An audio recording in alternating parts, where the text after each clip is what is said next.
It is March Madness Trendsetter, and we are here at the High Spot Podcast, powered by Fast Break Coffee on the Give Us a Shot Network. I am Jeff Martin, alongside my tag team partner, the Trendsetter, Brian Berga, with another edition of the HSP Podcast. Like and subscribe to the show here on YouTube. And Trendsetter, got lots to talk about today. Lots of anticipation. The road to WrestleMania is just drawing upon us, man. We are just now less than a month away. We'll be in Philadelphia, so lots to get to. Trendsetter, follow us on all our social media at iSpot Podcast, and of course, HSP is also available on all our podcast platforms: Apple Podcast, Spotify, iHeart. Make sure to check us out there. If you can't watch us here on the YouTube, definitely catch HSP Podcast on all your audio podcast platforms. Trendsetter, how are you doing? Feeling better? You okay? You set for today's episode? It's set is one thing. That's an understatement. Burnt out, probably. But again, what better way to get burnt out, Jeff, than on the road to WrestleMania? It's something you and I talk about every single time. The closer we get to it, it starts obviously once WrestleMania is over. That's day one, the night after WrestleMania, to next year's WrestleMania.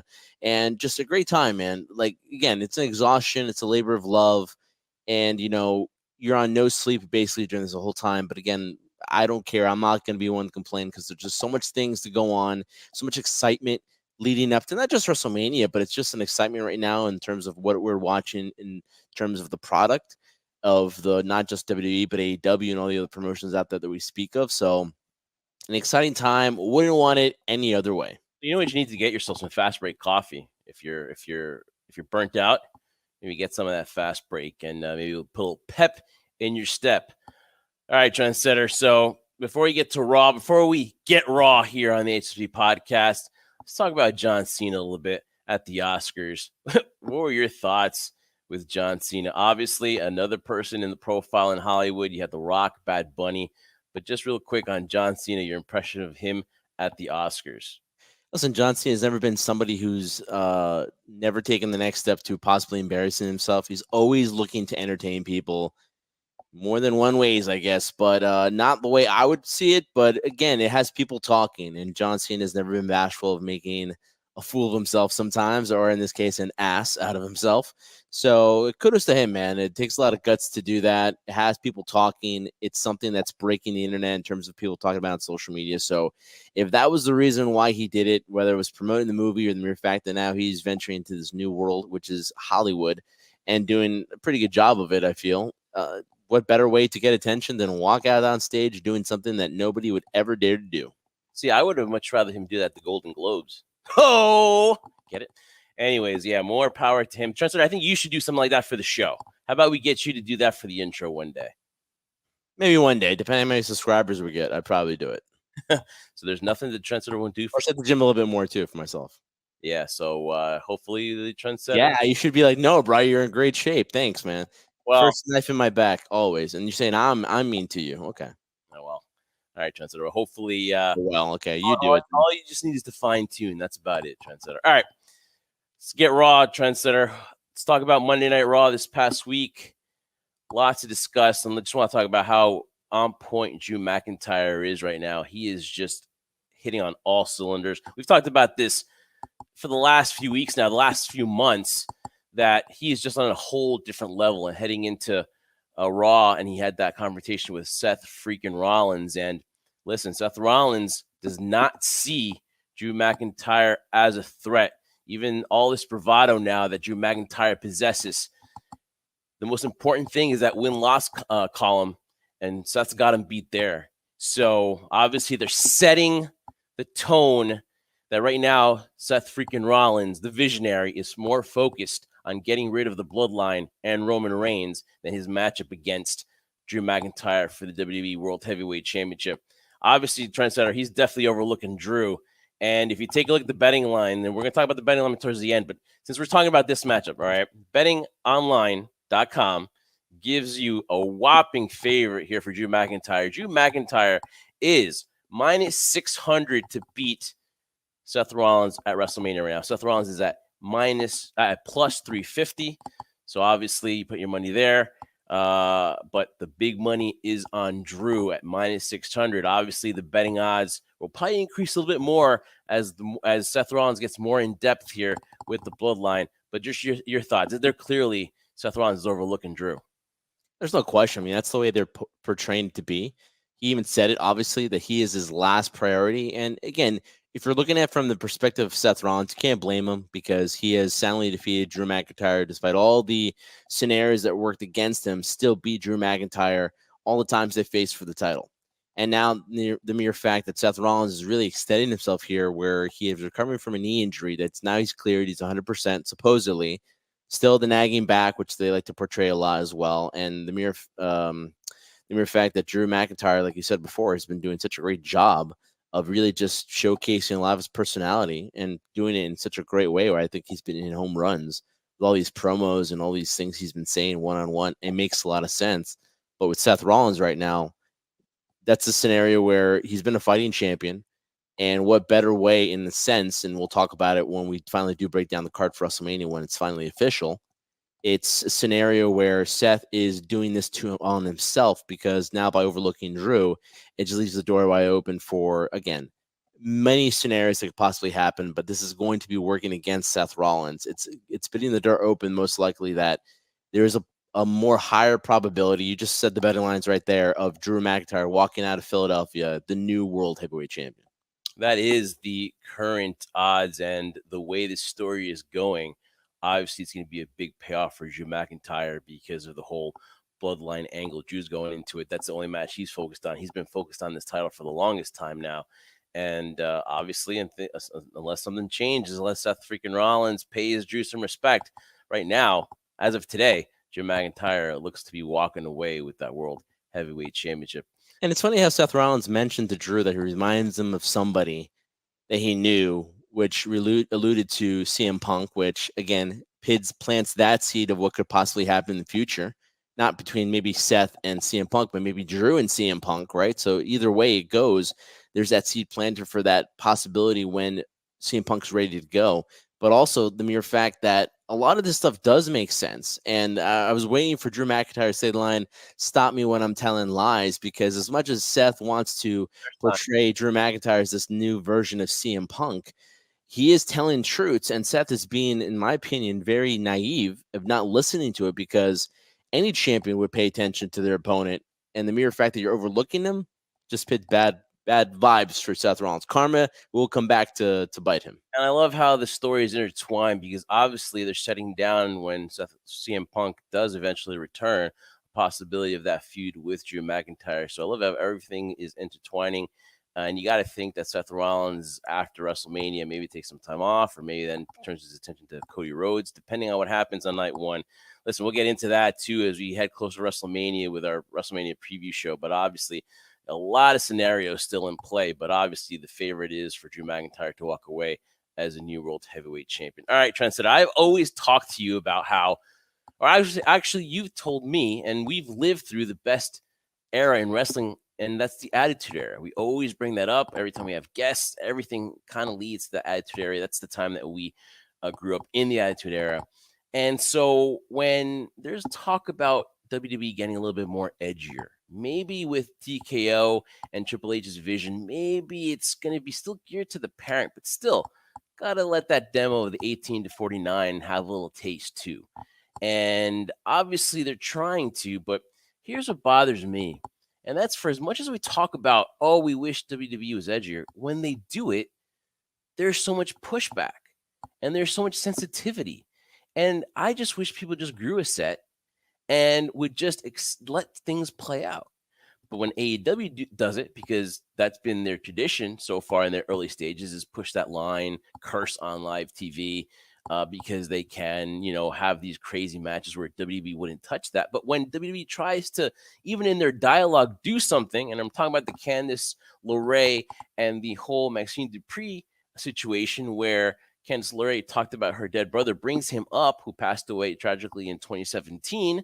There's a huge issue where people just don't get, hey, at the end of the day, these people read scripts. These people will talk to each other. These people have had to have consent about what was going to be said in this scenario on a live TV. Yet we have people behind the keyboards on their social media posting, oh, how could they do this? Oh, this is lowballing. Oh, this is just horrible. But yet, Candice LeRae can bring that up, but can't bring that up, and Christian can talk about dead fathers. Trendsetter, as much as we want the Attitude Era, I don't think society wants that in the WWE, and that to me just sucks.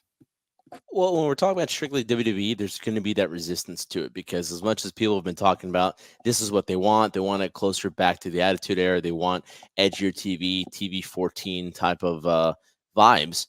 When you do get glimpses of it, people are going to go in an uproar. It just comes with the territory, Jeff. I mean, you and I have been through scenarios similar to this where they've shown glimpses of just paying homage to things that we had seen before in the past that were so entertaining. So, wow, I can't believe they said that, or that wasn't scripted, or that wasn't obviously something that we thought was going to happen. But AEW that's been the bread and butter. They've crossed that line in a sense, if there is such thing as a line out there, but they haven't been afraid to test that avenue, test that genre of what they wanted to do, and have done a pretty good job. A majority of what they do on TV is that. Perfect example, you mentioned Christian Cage and all the other stuff they do. So when WWE's doing it, there's going to be uproar. There's going to be complaints. But again, these are the same individuals, Jeff, that wanted it. So can't please everybody. But at the same time, by doing this too, under this new regime, it has people talking. Like, oh my God, I can't believe it. Because it went too far. Okay, maybe in their mind it went too far. But again, we want you to talk about it. So they did their job. Mind you, this is somebody in Candice LeRae who they've done nothing with. And you're always wondering, and you get the people, the nerds that are like, oh, poor Candice LeRae, he does nothing. Oh, she's being underutilized. So they finally have something for her. They're actually capitalizing on all of the brushback that Maxine Dupree's had on live events, being booed from the fans, getting real, vitriol by the fans because, hey, she's learning on the job. So they're actually using this in a storyline manner. And Candice LeRae brings up dead brothers, yet Christian Cage can bring up dead fathers. And some of the stuff that Christian Cage has said. And again, we get it because you know what? We have common sense. That's what's missing in wrestling today for the fans that kind of are like, oh, AEW can get away with it, but we hold WWE to a high standard because it's been the family show. It's been the one that you can take your kids. But you know what? Honestly, this whole society needs to grow a set of balls. And honestly, it's the pussification of what we are today as a culture, because one company can do it and the other one can't. And that's right. I said a new keyword, the pussification of society today when it comes to anything. But in pro wrestling too, oh, AEW can do it. Oh, WWE can't do it. It's frowned upon. Oh, it's low ball. Oh, WWE's got that sophomoric humor again. Oh, it's ridiculous to me what's going on. I'm all for it. And again, too, you got to remember, these are people doing lines. They're doing stuff here. It's sports entertainment. Does it cross the line? Again, go to AEW and you tell me what the difference is between what Candice LeRae and Christian Cage just said. Honestly. Yeah, I mean, I get your point, and I see and I love the passion behind it in terms of the frustration, but it's always going to be there. Yeah. Whether you like it or not, and again, people are going to be on one side of the fence for AEW, and AEW does everything right, or that's the way they are, but they're not. Their demographic isn't necessarily younger kids. Their demographic is the die hardcore wrestling fans, so it's okay in that genre. There's always going to be a reason. There's always going to be an excuse why you should or shouldn't do something. To me, it was a breath of fresh air. As much as people want to say, wow, I can't believe she said that, or, crossing a line, whatever you want to say, it's something where now we're seeing a different side of it. We're seeing them take things from real life where, in scenario where Maxine was booed on a live event because they said they sucked and she's horrible, where, come on, can the audience be a little bit more forgiving? And sometimes people say, the product's too intense, when the fans are just as fickle. I'll steal a word from the hypocrite Bryan Danielson. They're just as fickle and they're just as intense and just as negative than everybody else. But again, that comes with the territory when you have, as they say, keyboard warriors out there and they just want to complain and be upset about things and saying that things aren't working the way it should be. And then when you ask them what's the solution, they can't come up with one because all they know is that it doesn't work. I wouldn't do that. Okay, well, everyone wants to play Monday night quarterback or Monday afternoon quarterback, whatever you want to say there. But ultimately, this is another side for Candice that when she's come in, she's really done nothing. She's been here in the main roster, and now maybe this is a side of her that she was a heel in NXT, and now it could create a new program and go and touch things at a real life basis in terms of, issues that have occurred, and let's bring some realism to it. And that's what everybody wants, but yet people are complaining about it. So, hey, it's a catch-22, really. Talk about somebody that draws emotion and obviously towards the positive, and that is Cody Rhodes. His sit down with Michael Cole, Trendsetter. Obviously, Michael Cole asked the hard questions. How do you trust Seth freaking Rollins? How are you going to put your eggs all in one basket? And of course, Cody Rhodes mentions, you know what? The reward is worth the risk, because we know now if he defeats The Rock and Roman Reigns alongside Seth Rollins, we're going to get a bloodline free Sunday night, and we're going to have Roman Reigns and Cody Rhodes one-on-one. We'll see if that's actually going to happen, but that is the gamble. That is his gamble of putting his trust in Seth freaking Rollins. And of course, Cody, with that promo, almost brought to tears when he's talking about his mom presenting her the World Heavyweight Championship. And now it's about everyone's story. You've got a story. I've got a story. Cody's story. It's now do or die. We're in the bottom of the ninth, Trendsetter. We are getting down close. It's 3 balls and 2 strikes. And Cody's fouled off 2 or 3 pitches. And now it's time, man. Now it's time. He's got to just grip that bat a little bit tighter as we head into WrestleMania. But that was an excellent promo. I know people were like, oh, well, he didn't fully cry, or, oh, it was 9 out of 10 or 10 out of 10. But still, it did the job, in my opinion. Well, and I'm just so amazed by your baseball analogy there. I mean, we're getting so close to opening day here for baseball that you got to throw that in there. Well, if you ask the tribal chief, we're nowhere near the 9th inning right now. But again, that's his perspective. And Cody did a really good job. Again, this has been more about, yes, in the beginning, it was always about him completing his story. We knew the reason why he came back. He made that perfectly obvious, and let the crowd know when he came back after his debut at WrestleMania, after being gone for so long, that his main goal is to go for the WWE Championship or Universal Championship. They're calling it more the WWE Championship now more than Universal, believe it or not. So I'm going to call it the WWE Championship for now until they tell me otherwise. But it's been the scenario of his main goal. The world title is cool, but it's the WWE Championship he's wanted for the longest time to hand to his father. That's not possible now, obviously, because Dusty is no longer with us. So the only person he can hand to is his mother. It's great emotion. Every single time Cody does go deep inside his emotions, not anything else. It just shows another layer of just the humanity behind him. I mean, this is real for him. I mean, yes, he's Cody Rhodes, the American Nightmare, but a big part of what he presents on television is really himself.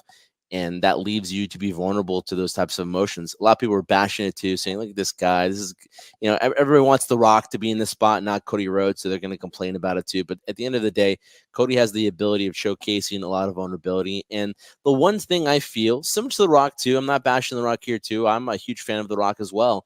But something when you look at stars, at least in my opinion, of what makes a star is that they can be themselves. Obviously, the volume turned up really high is what makes a great superstar, but you have to be genuine. It can't feel as if you're reading something from a piece of paper or a writer's writing something for you. That's one of the things we said so much about Roman Reigns, and like, it just sounds all made up, and the machine's behind him, and so much resentment there.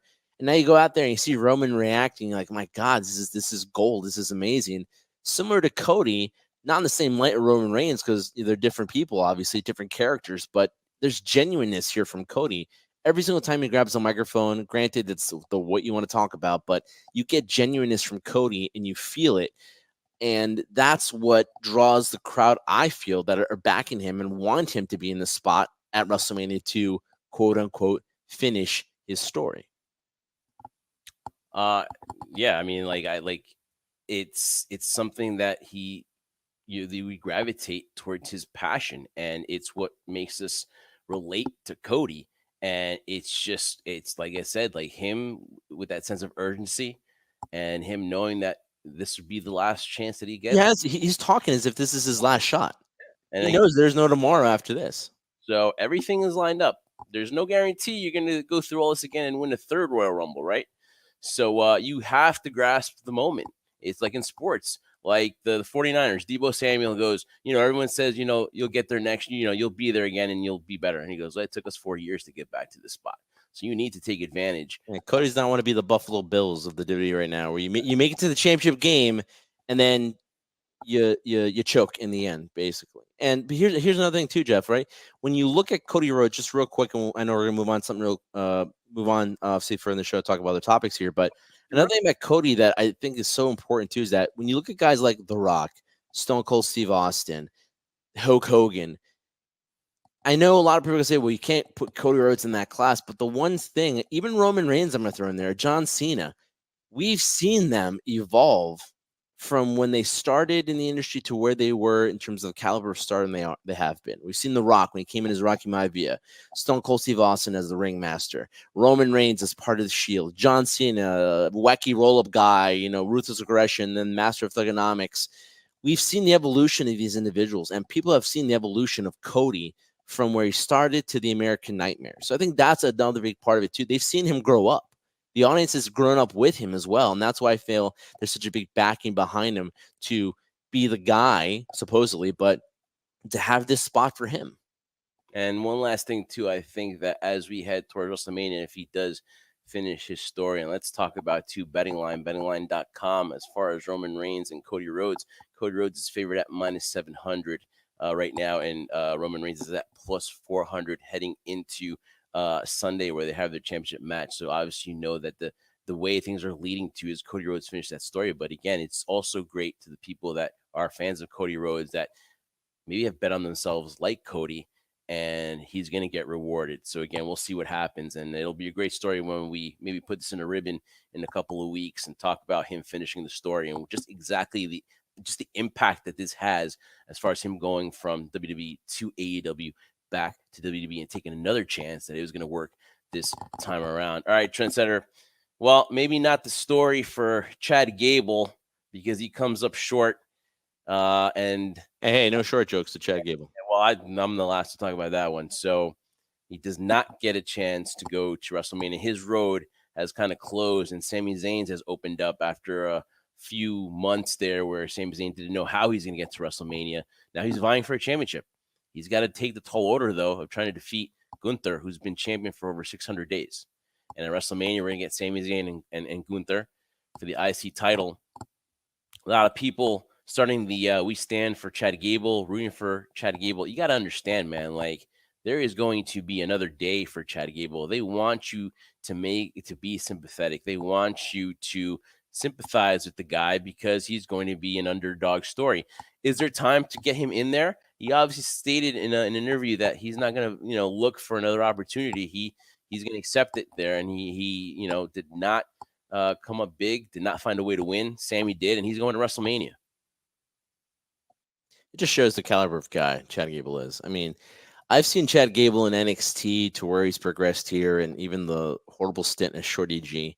I always felt there's something about him that was just, you could just, again, it's the undefinable quality when you say it factor, right? Do I think he's a top guy? Do I think he's going to be the face of the company? No, I'm not going that far, but he has this quality about him and all that he's done, even what he did for Alpha Academy, which was amazing. He literally took he made chicken salad out of you-know-what, right?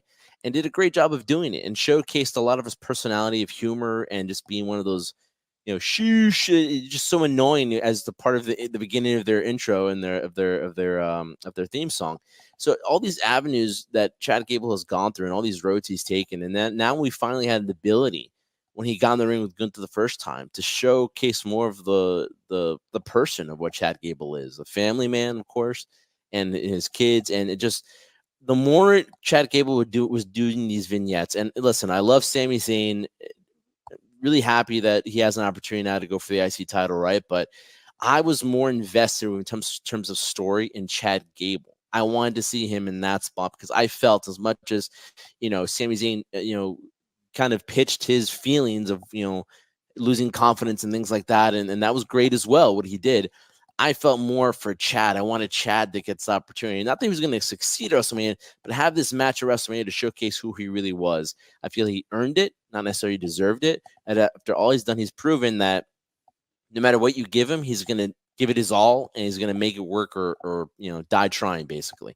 So, yes, I felt for him. There's still a shot for him to be in WrestleMania, but it won't be for the IC title. But another thing, Jeff, that I take away from what Triple H would say on the post shows, right, in the post press conferences after events, he's like, You can't put everything together at once. As much as fans are rooting for him, and maybe this is a great sign for Chad Gable in the future, who knows? I mean, a lot could happen, and people don't want to say, "Oh, you should do it now." But again, you want to wait.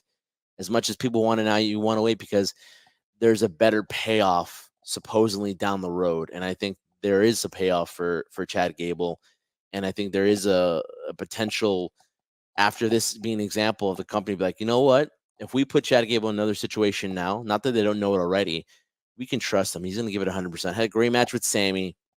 Could have gone either way, but at the end of the day, you saw the emotion in his face. You saw he was crushed.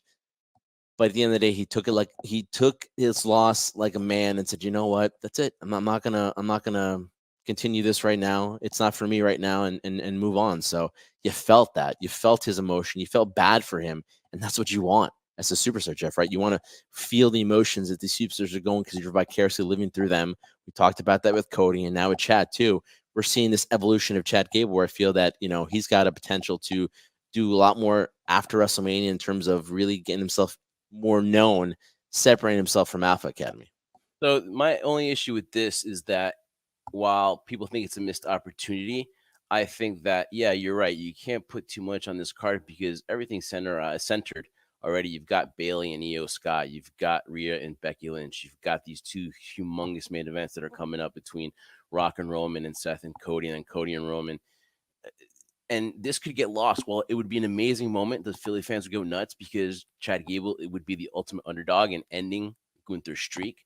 But it could get lost in that whole night. And they probably want to make this be a little bit more significant. Now, I would be tempted to do this at WrestleMania because Philadelphia is an underdog town, underdog city. And it would be great story. Not anymore. I'm not buying that anymore with Philly. It is the reputation. Yeah, you've got obviously the Eagles that are obviously a Super Bowl contender. It ain't Rocky Balboa town anymore, Jeff. I'm sorry. It would have been great to see maybe, a little Sylvester Stallone trying to coach Gable, but that just would have been how I would have tried to do it. But again, we'll see. But again, while people think it's a missed opportunity, you might have just too much stuff going on here at WrestleMania. And obviously, I think that the chapter Triple H said himself too. There are many chapters involved in this. I don't think is closed on Chad Gable. The fans are gonna cheer for him even more. All right, Trendsetter.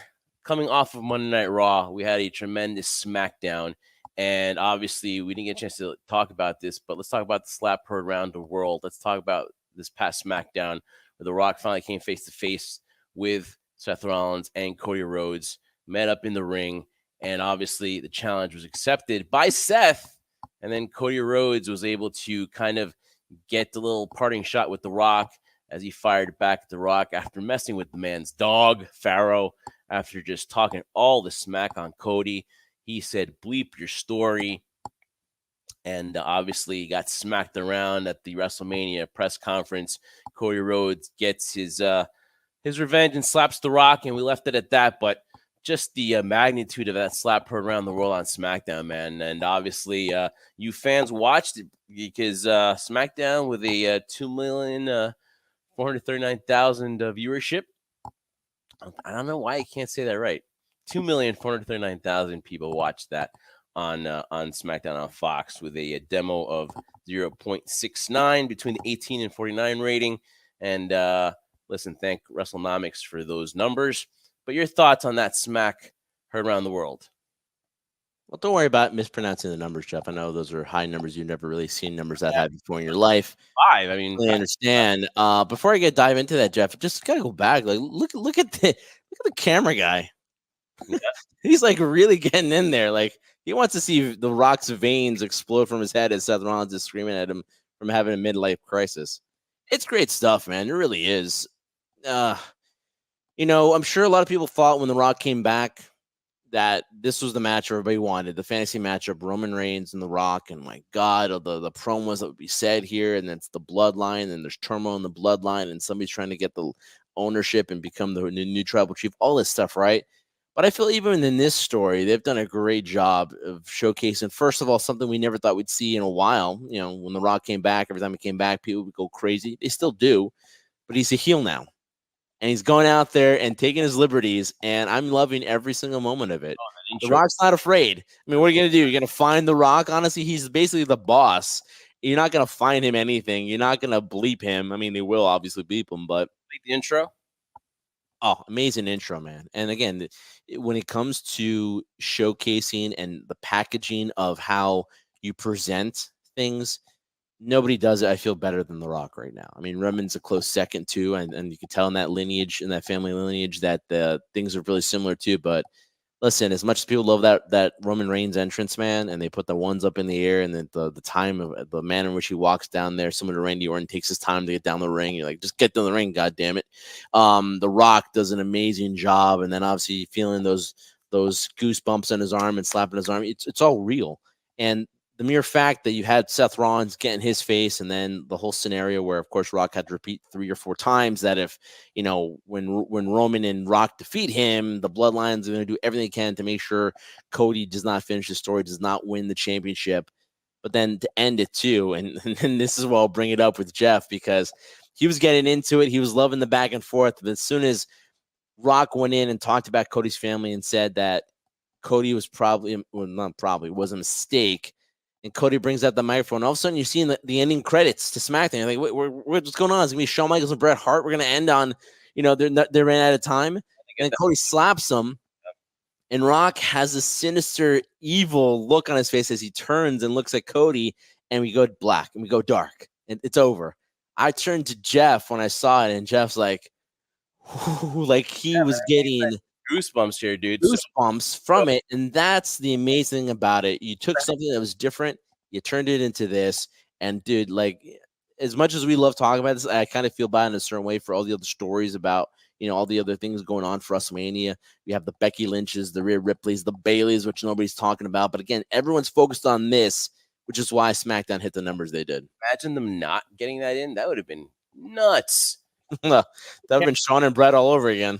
Crew was rushing to let them know, and luckily they were able to get the post, the slap, and then the reaction before they cut before they just cut off the air. So that's network TV. What are you going to do? It's so much easier to extend or do an overrun on cable TV. But it felt similar to, remember Survivor Series that ended, and we're like, well, some Punk's not coming out. They did the end credit. You think it's going to go to black off the air, and then boom, CM Punk's music hits. You didn't expect it, right? Same thing with this. You thought we were going to miss out on Cody's reaction. We're going to find out following on Raw what's going to happen. And that was not intentionally, though. That was Triple H just playing that little game with you guys. I know. That was the exciting thing about it. You thought it was over, and then all of a sudden the slap comes in, and you're like, oh, wow, this is great. Yeah. Yep. So, so interesting to see what happens there. And, of course, you got Bayley and Dakota Kai coming up this Friday night on SmackDown, and we'll review that, actually, on the next show. All right, Trendsetter. Real quick on AEW Dynamite, the debut of Kazuchika Okada got big business that we're going to preview on the next show. Obviously, we know who's going to debut, but just your thoughts as we talk Dynamite for a second here. They talk about the ratings, they talk about game changers, they talk about this new era. Obviously, we got a brand new set, got new graphics, but if anything, it just got worse with the viewership. And they were talking about this, and they were hyping this up, and this was, a new season of AEW. But as much as they talked about it, the end result was 779,000 viewership with Okada, who joined the Elite. And obviously, you got to get bang for your buck. And when you find out the price tag on Okada, obviously this was something that WWE was not going to touch. And obviously, a lot of people are talking about how he was loyal to the Bucks. He's got a friendship with them, and that's kind of what changed his mind. Let's be honest, though. $4.5 million reasons why he chose AEW. Because I was about to say, Jeff, I don't care how good of friends you and I are. 4.5 million is 4.5 million. I'd be telling you, sell out. Go to go to whatever. And so WWE was not going to touch that. Obviously, Barry Bloom, who obviously is the agent for a bunch of these wrestlers in AEW, got Okada paid. So he got the bag, and congratulations, more power to them. And I can bet you there's going to be a lot of wrestlers that are going to be calling Barry Bloom's numbers like, hey, let me get paid too. So we'll talk about I want to talk about that down the road, because that's going to be something very interesting. Tony does have deep pockets, but man, $4.5 million, and then you get a 779,000 viewership on TBS. That's insane, Trendsetter. And this is post Sting, so you want to see what happens. You wanted to see what was going to go on. Maybe the curiosity of a new AEW, but then you got a very low viewership. So that to me is just I don't know, man. And obviously, you got Will Ospreay there, and they break down the quarters. And Ospreay did not have a good showing as well, coming off what people liked his matchup at Revolution. So puzzling, but again, we'll see what happens down the road, especially with the expected debut of Mercedes Moné, again, which we'll talk about on the next show. But are you worried that even Okada couldn't push that needle up to at least 850 or close to 900,000? No, I mean, to say I was worried to be if I expected anything different. I didn't expect anything different. I didn't think the numbers were going to go up high. Even if they did, I felt that we're going to be going up that substantially. Just for the fact that, here's the thing, Jeff, right? We can have the biggest star in the world, but if nobody knows he's there, and well, I'll get to my point, what I mean by that, then it doesn't mean anything. It doesn't change the show. Yes, I'm paying a star to be on the show, but nobody knows he's there. The issues going on that you and I have been constantly talking about with AEW, and we'll talk about this further on in the next show, of course, is that the honeymoon's over. It's been over for a long time now. The honeymoon stage is there. Now the critics are really going to critique as they are now. I don't consider you and I critics. We're just kind of stating what we're seeing, and we want it to be good. We want it to succeed. We're not just hoping for it to fail. I don't want AEW to go out of business, but the honeymoon phase is over. Now it's like, guys, what's your identity? And it's clear for me, it's more about wrestling and the fantasy matchups that we're seeing, which are great. Hey, I'm not complaining. Love to watch them, right? But the general audience that you're trying to get is not interested in it. The die-hardcore, the small demographic of the people that you're reaching, they're watching. They're always watching. They're part of the numbers you just said. What Tony Khan and AEW is failing to do right now is an opportunity, is trying to garner that other audience. And I'm sorry, and this isn't an offense to Okada. This isn't an offense to Will Ospreay. This isn't an offense to Mercedes Moné, even if she does find her way to AEW. We'll see if that happens, right? But yeah, those names are impressive, but you're not building around it. You're not making these guys the faces of your company so people know who they are. Mercedes Moné probably has the better opportunity of bringing more eyes to AEW because they've seen her on WWE programming. So that's the thing. We talked about building stars, right? And this has been the biggest problem. They had a lot of momentum and they had the opportunity of building within the people they signed to make them stars. But right now, AEW is in the transition where they need to find out, one, what makes a star in their opinion, and two, how do you promote it? In my opinion, they have failed to do both, because you and I are still trying to figure that out. And right now, they're trying to present stars, but we don't know what they are. And you muted yourself, Jeff. And here's my thing. I love Tony Khan. I love the dude, and I would love to work for him because I would have absolutely no pressure whatsoever. Because I am not held to the show me the results. I can just go in there, do my match, and as long as I shed a tear in his eye and I get a Meltzer star rating, I'm good. I don't have to draw him money. I don't have to give him a rating. As long as I go in there and I give him a good quarter hour in my segment, and not even that, because that's not even his expectation, I'm good. So why wouldn't I want to work for Tony Khan? Right? Yeah, I mean, there's no pressure there, honestly. If I get the Brinks truck sent to my backyard, and all I have to do is show up, perform, put a little tear in his eye, and get him off his chair, and then get a good Meltzer star rating, anywhere between 3 and 5 stars every time out there, which he's giving them out like candy nowadays. Why wouldn't I want to work for the guy? I don't have to give him a rating. I don't have to draw him money. So, man, I'm good. Tony Khan, I love you. I would love to work for you any day. Let's do it. Yeah, it's true. I mean, it's more of a freedom they have there, and they have no direction. It's not like we need you to do this, we need you to do that, as you probably would get in other promotions where they're trying to obtain a certain goal of a demographic they're trying to reach, and they want you to do certain things in a match or do things when you're backstage doing live segments, it really feels like a free-for-all. It really does. And it's a scenario where, hey, you can act ridiculous all you want because it feels like from the roster standpoint, nobody's paying attention anyway, so we'll just do this and we'll just kind of, instead of giving it 100%, not that they're not trying, but we're not going to go all the way out because at the same time, we're trying to save ourselves for, who knows down the future. I tell you back to differ. I think they do go all out and they do these insane things instead of being safe. Where I would have been like, "Whoa, listen, they don't expect that much out of me. Well, I'm going to go half-ass." But these guys actually go full ass, and they still not drawing a dime or nothing like that. But hey, Jeff, you're talking about the Darby Allins. He has to do those things because that's the only way he gets attention. So, yeah, I mean, he goes all out because that's the only way Darby knows how to get attention, using him as an example, or jumping in and doing what Orange Cassidy does. When we're talking about the stars like Will Ospreay and stuff like that, yeah, he is going – his matches are tough, hard-hitting, because that's all he knows to do. The point I'm trying to say is the fact that they're not going all – meaning they're not going all out in terms of trying to increase their star power because they know they got the money in the bank. It's different when you have an incentive where, like, you know what, I get this contract here. I need to live up to this contract because I'm working for the next one. But when you're in Okada and you get 4.5, and if Mercedes Moné, she wants 6 figures, making 5. She's got to be making 5.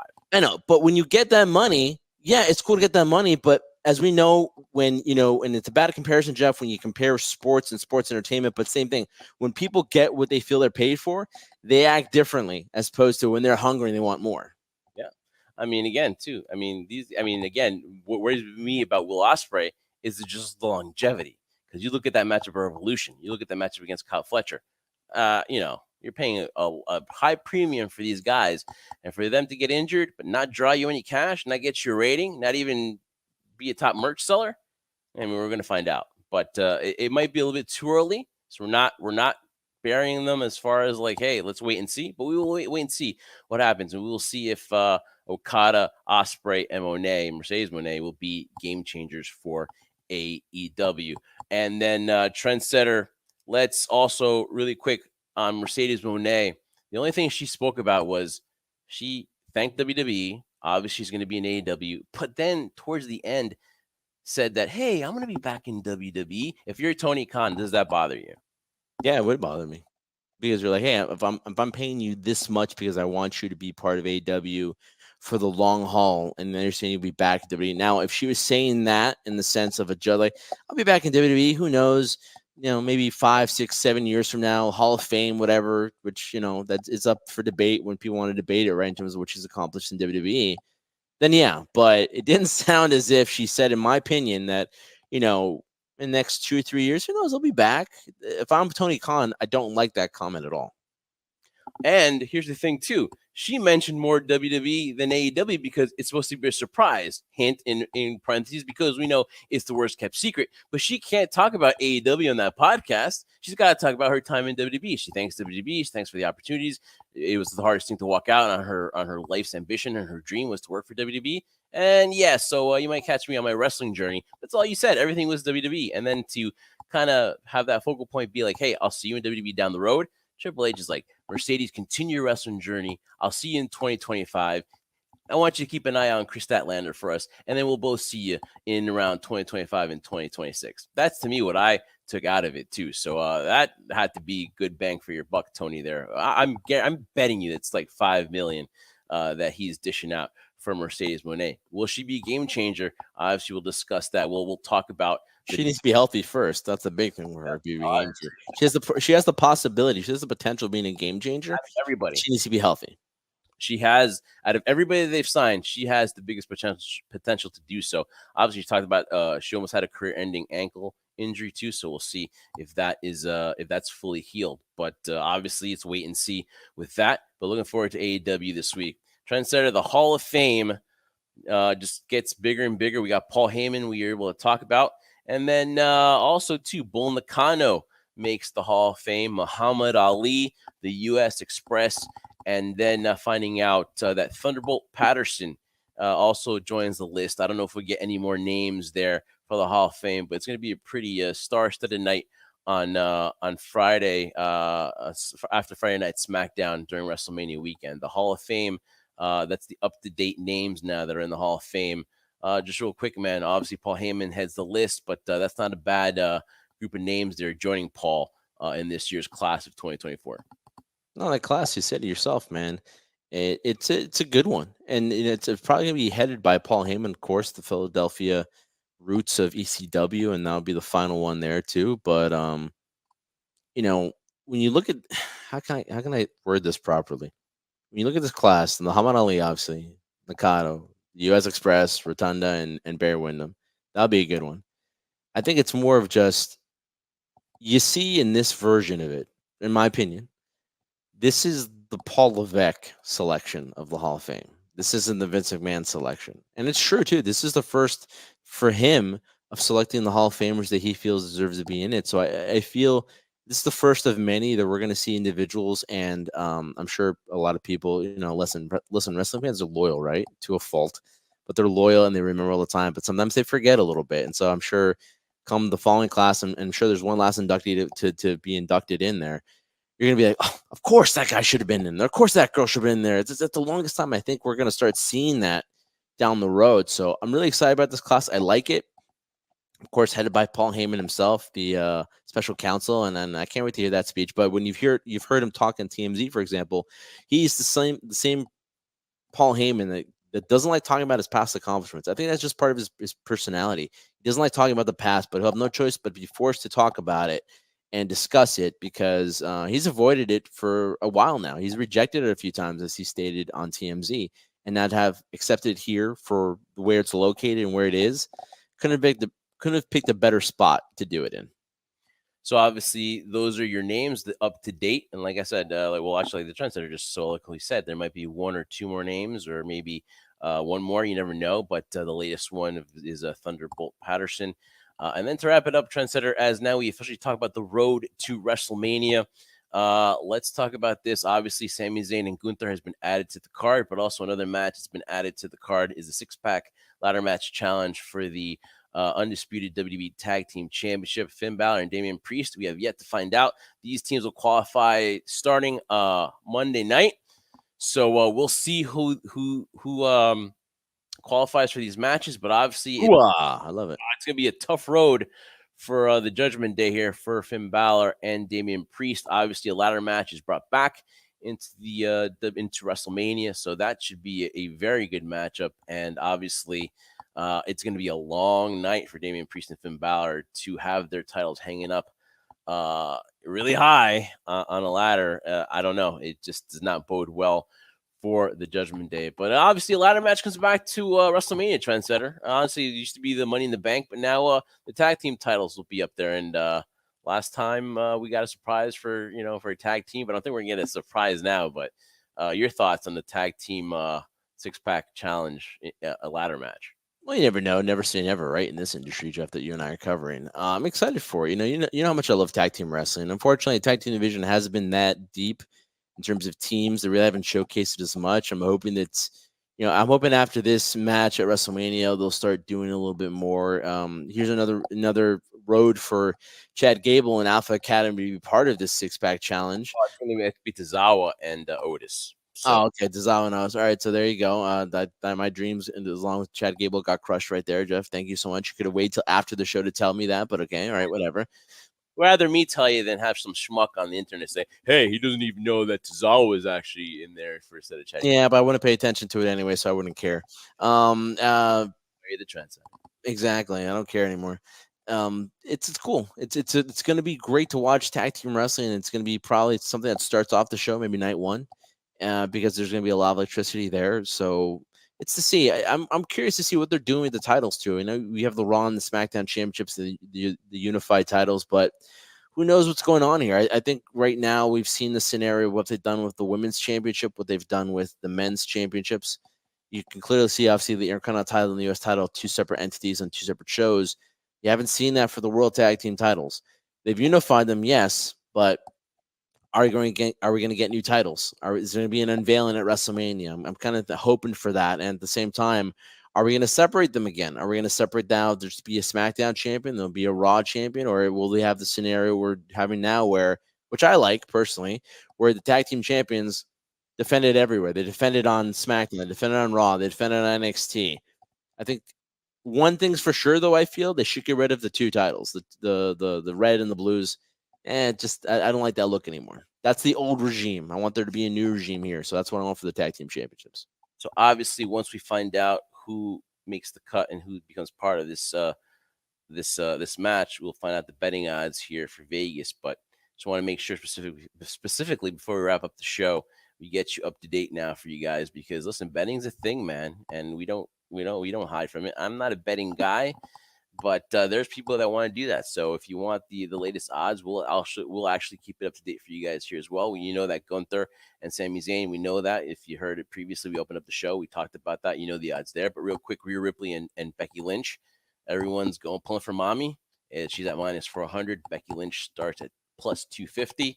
And then Io Sky in a match. Obviously, you mentioned before, a match that people are kind of forgetting, and it's kind of in the back burner, has been Io Sky and Bayley. Bayley is a heavy favorite to walk away from WrestleMania. She's at minus 1250, and Io Sky is at plus 550. So right now, Bayley, the way you're doing, I mean, you're not going to get any money if you bet on Bayley to win here, because obviously that's where she's favored at here. And then, Drew obviously is favored, and Cody Rhodes. And so obviously as we head down, the line might change, but some of these really are kind of pointing in the direction that we think they are, Trendsetter. And obviously looking forward to preview to recapping SmackDown and getting into this AEW big business on the next show as well.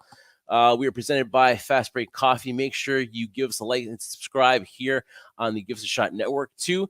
Also on all our YouTubes too, here on Give Us a Shot and High Spot Podcast, HSP Media.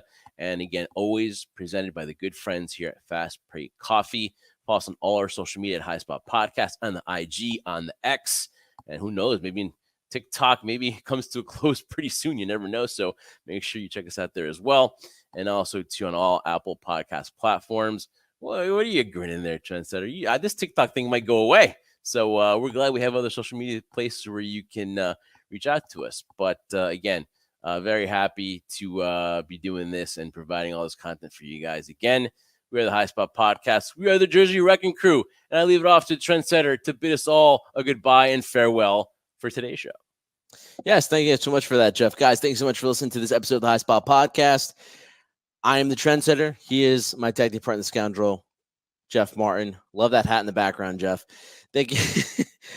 And wear that eventually. I know, eventually got to wear that. It's a good hat. It's a good hat. I like it. But guys, thank you so much. We appreciate it. And again, this road to WrestleMania, it's getting closer and closer. Before you know it's gonna be over. And I'm excited for what we're going to be doing in terms of content here leading to it. But at the same time, it's like everyone's favorite or least favorite day, December 26th and January 2nd, because it's going to be hard to live up to this hype right now. The WWE is going a long way, as they should. And it's time of the season where, like, I haven't felt the excitement in a long time. You're feeling it now, guys, and you guys are doing it with us. So we thank you so much for that. We are the Jersey Wrecking Crew. And guys, remember, on this road to WrestleMania, it hasn't just been Jeff and I.